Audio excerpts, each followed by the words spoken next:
Welcome back to College Conversations. I'm Dr. Fedor and I help you navigate college. Today, I'm going to be talking to you about a gap year, whether or not you should take a gap year.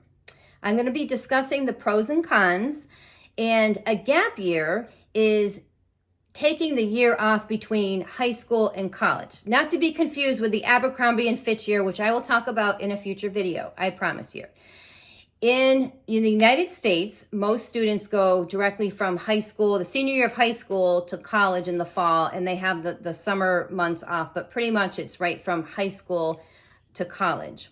Taking a gap year is not unheard of. It's not that common, but it's not completely unheard of either. So I'm going to be talking to you about some of the pros and cons.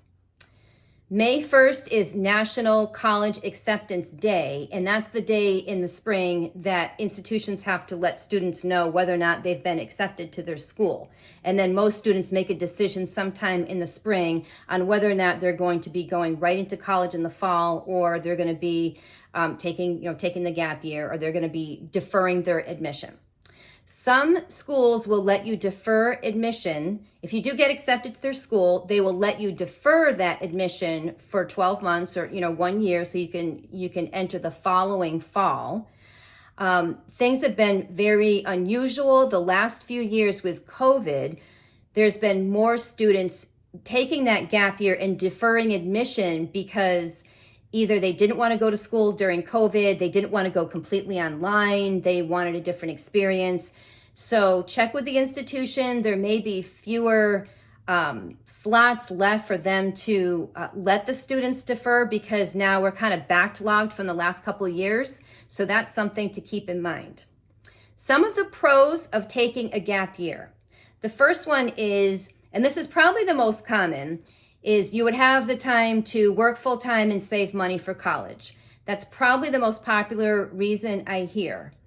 That is a good reason if you are very diligent, you're saving all your money, you can save a lot of money in 1 year working full time, and theoretically put that money toward college tuition and then be taking out less college loans, which is better off for you in the long run. So that is a good idea. If that's something that you're going to do, then set goals for yourself and remember to, the reason why you're taking the gap year is to save money, and don't be saving or spending all the money that you're supposed to be saving. The second reason, or the second pro of taking a gap year, I would say, is you would have time to do an internship in an industry, or even 2 6-month internships in an industry that you're looking into. Do I really want to go into that field? Well, you could do a couple internships and then decide, do I want to spend the money on college in pursuing that field? So that would give you some time. A third reason would be you could travel on your own or through a set program.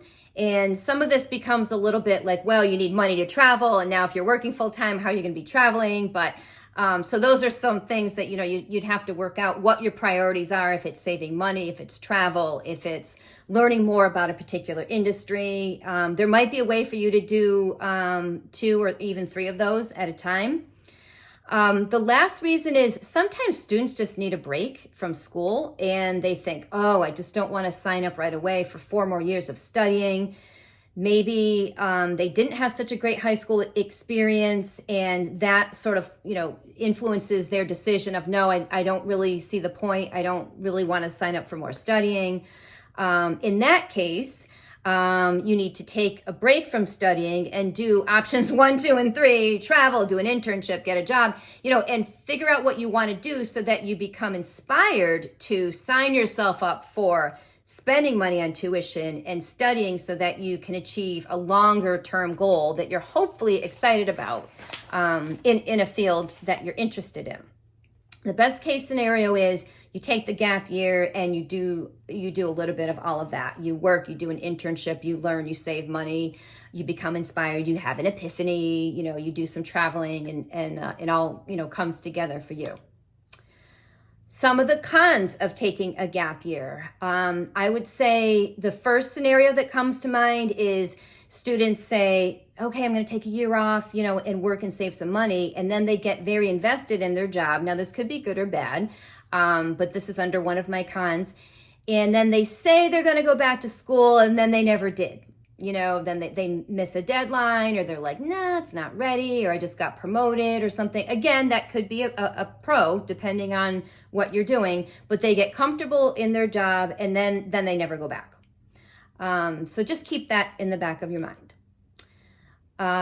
Number two of a con, students become accustomed to earning a full-time paycheck, and then they decide, I don't want to live without this amount of money again, so then they don't go back to school. So you have to be careful with yourself that you don't also start spending more money, spending as much money as you're making, because that will defeat your purpose of taking a year off to save money during your gap year. The third reason is sometimes after being out of school for a year, students think, oh, I won't be able to go back to studying. I'm so used to going to work and then coming home and doing something else.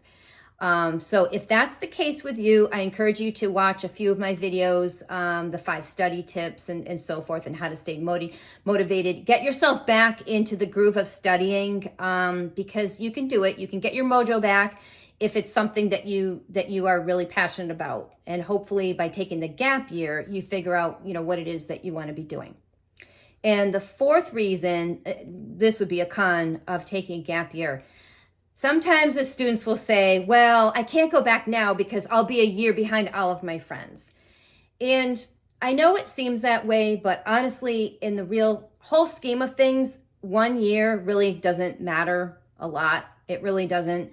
Ultimately, some of the friends will go on to graduate school, or they'll do a different career, and everybody's going to end up in their own career anyway. So the fact that you were 12 months behind really isn't going to matter. And in fact, if you're serious about going back to school after taking the gap year, I would stay in touch with all of those friends, especially if you're going to be going to the same school, because then they could help you with, oh, I had a good experience with this dorm, or with this, this class, or this instructor, or whatever. And then that could actually help you make the transition after working for a year, and then you go back to college full time. And then, staying in touch with those students can definitely help you get your groove back. So please leave a comment below if you are currently taking a gap year. I want to hear the good, the bad, and the ugly. Or if you're thinking about taking a gap year, please let me know what your experiences are, or if you have something to add to the discussion. Please remember to hit share, and please hit subscribe so I can continue to bring you these helpful videos, and we can continue to have college conversations. And remember to keep learning.